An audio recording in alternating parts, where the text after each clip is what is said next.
누가복음 19장 11절부터 19절 함께 읽습니다. 그들이 이 말씀을 듣고 있을 때 비유를 더하여 말씀하시니 이는 자기가 예루살렘에 가까이 오셨고 그들은 하나님의 나라가 당장에 나타날 줄로 생각함이더라. 이랬을 때 어떤 귀인이 왕위를 받아가지고 오려고 먼 나라로 갈 때에 그 종 열을 불러 은하 10문화를 주며 이르되 내가 돌아올 때까지 장사하라 하니라. 그런데 그 백성이 그를 미워하며 사자를 뒤로 보내어 이르되 우리는 이 사람이 우리의 왕됨을 원하지 아니하나이다 하였더라. 귀인이 왕위를 받아가지고 돌아와서 은하를 준 종들이 각각 어떻게 장사하였는지를 알고자 하여 그들을 부르니 그 첫째가 나와 이르되 주인이여 당신의 한 문화로 10문화를 남겼나이다. 주인이 이르되 잘하였다 착한 종이여 내가 지극히 작은 것에 충성하였으니 10골 권세를 차지하라 하고 그 둘째가 와서 이르되 주인이여 당신의 한 문화로 5문화를 만들었나이다. 주인이 그에게도 이르되 너도 5골을 차지하라 하고 아멘. 네, 오늘도 주님과 함께 동행하시는 귀하고 복된 걸음 걸으시기를 바랍니다. 오늘 보는 이 10문화 비유는 우리가 많이 알고 있는 달란트 비유와 조금 비슷해서 혼동이 되기도 합니다. 달란트 비유는 마태복음 25장에 나와 있는 비유이고요. 이 달란트 비유는 어떤 사람한테는 5달란트, 어떤 사람한테는 2달란트, 어떤 사람한테는 1달란트 이렇게 차이를 줘서 달란트를 주셨습니다. 이걸로 봐서 각각의 달란트가 다르다라고 하는 이런 비유가 있는데 이 오늘 우리가 읽은 이 문화 비유는 준 문화가 똑같습니다. 돈의 단위거든요. 준 문화가 다 한 문화씩을 주었습니다. 그런데 어떤 사람은 10개를 남겼고요. 어떤 사람은 5개를 남겼고 어떤 사람은 전혀 남기지 못했습니다.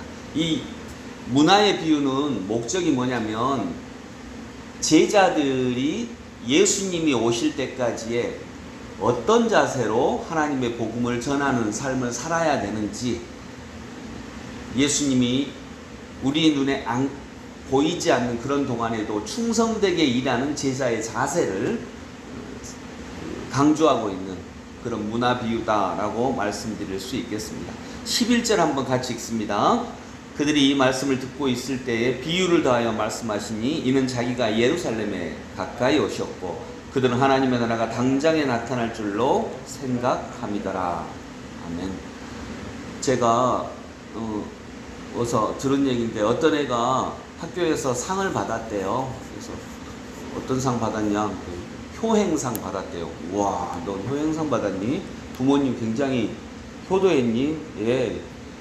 왜 무슨 일로 받았는데? 가출했다고 효행상을 받았대요. 가출해서 부모님 마음 편하게 해드렸다고. 아마 많이 부모님을 좀 힘들게 한 애였나 보죠. 은선이가 초등학교쯤 다닐 때에 강의를 들으면 애들 일을 시켜야 된다. 설거지도 시키고 그래야 된다. 근데 안 시켰어요. 왜냐하면 은선이가 설거지를 하면 일이 더 많아지거든요. 그런 경험이 있으시죠? 이금화 집사님도 정대중 집사님이 일을 하면 일이 더 많아지는 경우가 있잖아요. 설거지하고 막 그러면. 그래서 시키지 않고 혼자 다 하시고 그래야 돼요. 일이 더 많아져요. 그래서 안 하는 게 좋겠다. 안 하는 게 도와주는 거다. 근데 지금 느끼는 거예요. 그러다 보니까 이거 안 되겠구나 하는 마음이 들어요. 그래서 비록 때로는 일정 기간에 일이 더 많아져도 시켜야 되겠구나. 하라고 해야 되겠구나. 이게 맞겠구나. 이게 자녀에게 좋은 선물이겠구나 라고 하는 마음이 드는 거예요.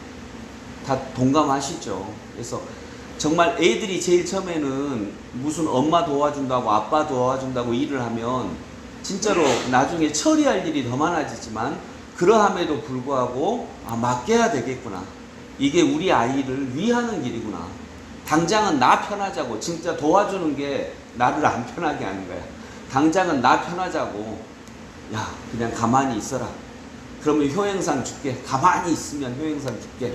근데 그게 아니라 비록 내가 좀 고생하더라도, 내가 내 일이 좀 많아지더라도 일을 맡기는 게 이게 맞겠구나 하는 생각을 갖게 되는 것입니다. 주님은 오늘 열무나 비유를 통해서 이렇게 얘기하십니다. 너희들이 나를 좀 도와줘. 이렇게. 내가 왕위를 받으러, 우리는 11절에 보니까 제자들은 생각한 게 뭐였냐면 당장에 하나님 나라가 올 걸로 생각을 했어요. 11절 뒷부분에 있죠. 그들은 하나님의 나라가 당장에 나타날 줄로 생각함이더라. 하나님의 나라가 당장 나타날 거라고 생각을 했어요. 우리도 그렇게 생각하죠. 교회 다니면 당장 내 삶이 좋아질 거라고 생각해요. 기도하면, 기도 오늘 간절히 했으니까, 오늘 하루 기도했으니까 금방 좋아져야 된다고 생각을 해요. 근데 여러분, 세상의 일이라고 하는 게 그러지 않잖아요. 왜냐하면 예수님은 수없이 말씀하셨어요.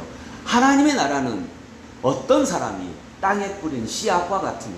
그래서 씨앗 비유가 하나님 나라의 비유 중에 가장 많아요. 그건 뭐냐? 씨앗을 심었어요. 열매가 당장 나오나요? 그런 건 없어요. 그래서 하나님의 나라를 씨앗 비유로 말씀하시는 예수님의 의도는 뭐냐면 기다려야 된다는 거예요. 그래서 영성은 기다림이에요. 씨를 뿌리고 기다리는 거예요. 그래서 영성은 기다림인데, 제자들은 예수님이 오셨으니까 하나님의 나라가 당장 나타날 거라고 생각을 했어요. 그런데 그러지 않아요. 하나님의 나라는 마치 씨앗과 같아요. 씨앗은 이만한 작은 씨앗을 뿌리고요. 기다려야 돼요.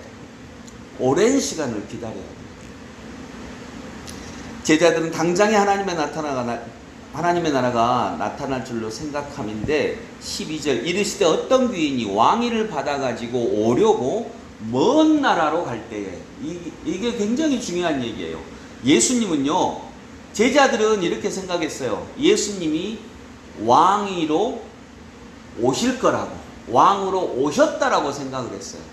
근데 예수님은 왕이 되시려고 가시는 길이에요. 지금 먼 나라로 가시는 길이에요. 그러니까 아직 시간이 있어요. 그리고 그 남은 시간 동안 우리에게 할 일을 맡겨두셨다는 것입니다. 이것이 문화 비유의 핵심적인 내용입니다. 예수님은 왕으로 오시는 길이 아니라 왕으로 가시는 길이에요. 왕이 되기 위해서 가시는 길이고, 내가 돌아오기까지 아까 얘기한 것처럼 예수님은 우리들에게 자기의 일을 맡기셨어요. 내가 돌아올 때까지 네가 나의 일을 좀 해줘. 네가 나의 일을 좀 해줬으면 좋겠다. 그런데 우리가 부족해요. 그래서 어쩌면요, 우리가 일을 하는 과정에서 예수님 일을 더 만들 수도 있어요. 아까 우리 자녀들에게 일을 시킬 때 실은 내 일이 더 늘어나는 것처럼, 그런데도 예수님은 시키십니다. 왜냐하면 그게 궁극적으로 좋으니까요. 그리고 궁극적으로 예수님은 우리와 함께 일하시기를 원하시기 때문입니다. 그때 우리가 어떤 자세로, 어떤 마음으로 일을 해야 되는가가 오늘 문화 이 비유입니다. 그래서 한 문화를 주었는데 10문화를 남기고 5문화를 남기고, 결국은 이렇게 얘기하십니다. 장사하라고 얘기하시는 거죠. 말씀해 주면서 여러분, 예수님은 지금 왕으로 오시는 길이 아니라 왕이 되기 위해서 가시는 길이셨어요. 하나님의 나라는 씨앗과 같아요. 자라나는 시간이 필요하고요. 정성 들여 그 나라를 돌보는 시간이 필요합니다. 그리고 너무나 감격적이게도, 이건 진짜 감격인데요, 감격적이게도 예수님은 우리에게 같이 일하자고 하십니다. 같이 일하자. 근데 실은 예수님과 같이 일하면 예수님 손이 더 가거든요. 그런데 왜 시켜요? 예를 들어 저희 집에 어떤 애가 왔는데, 우리 애기들 친구가 왔어요. 근데 그 친구가 일을 하면 일손이 더 많아. 내가 나중에 처리할 일이 더 많아. 그럼 안 시켜요. 그런데 자식은 시켜야 돼요. 왜요? 그래야 이게 자식이 커가는 길이니까. 비록 처음에는 내 일손이 더 많아도 커가는 길이니까 하나님은 우리를 키우고 싶으십니다. 자라게 하고 싶으십니다. 우리를 자라게 하셔서 우리를 통하여서 하나님의 일을 같이 하고 싶으신 거다라고 하는 것입니다. 이건 감격이에요. 여러분, 만약 세종대왕이, 우리가 그때 산다고 할 때 세종대왕이 야 나랑 같이 일 좀 하자, 장영실이 노예였잖아, 나랑 같이 일 좀 하자 했을 때 우리가 감격스럽지 않겠어요? 이재용 삼성 회장이 여러분에게 저기 같이 일 좀 합시다, 나랑 같이 내 일 좀 도와주세요, 나랑 같이 일 좀 합시다 라고 하면 너무 좋지 않겠어요? 대통령이 와서 나랑 같이 일 좀 하게요, 내 일 하나만, 한 부분만 맡아주세요 하면 너무나 감격스럽겠죠. 주님은 지금 이 제안을 우리에게 하고 계시는 것입니다. 나랑 같이 일을 하자. 네가 나를 사랑하니? 내가 주님을 사랑하는 줄 주님이 아십니다. 그러면 내 양을 좀 맡아줘. 내 양을 좀 네가 쳐줘. 내 양을 다스려줘. 돌봐줘. 이게 주님이 우리를 부르시면서 하시는 일들입니다. 여러분, 하나님은 여러분의 손길이, 우리의 손길이 굳이 필요하지 않으세요. 우리 없어도 일하실 수 있거든요. 그런데 하나님은 우리를 위해서 같이 일하자고 부르시는 거예요. 어제도 여기 지금 남자 세 분이 어제도 같이 모였어요. 그게 일하는 거예요. 같이 일하자. 같이 일하자. 그 감격이 우리들 안에 있기를 원합니다. 기도하겠습니다. 우리에게 정말 너무나도 부족하고 연약한 자들인데 우리에게 찾아오셔서 야 내가 왕위를 받으러 가는 시간 동안 너희들이 나 대신 일 좀 해줘. 나 대신 나의 일을 좀 맡아줘. 하나님, 이 일이 얼마나 감격스러운지 모르겠습니다.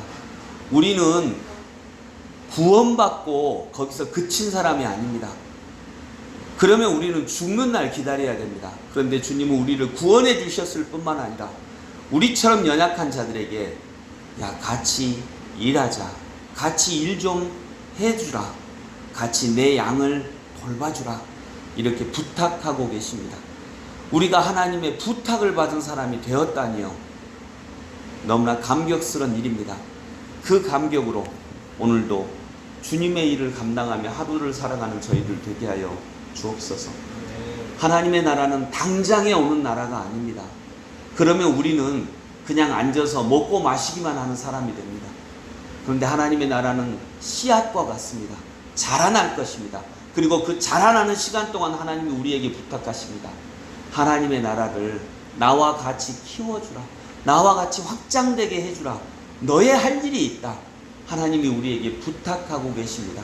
하나님의 나라 일꾼으로 우리를 삼으셔서 부탁하고 계십니다. 얼마나 감격스러운지요. 어떻게 우리 같은 사람에게 주의 일을 맡기십니까?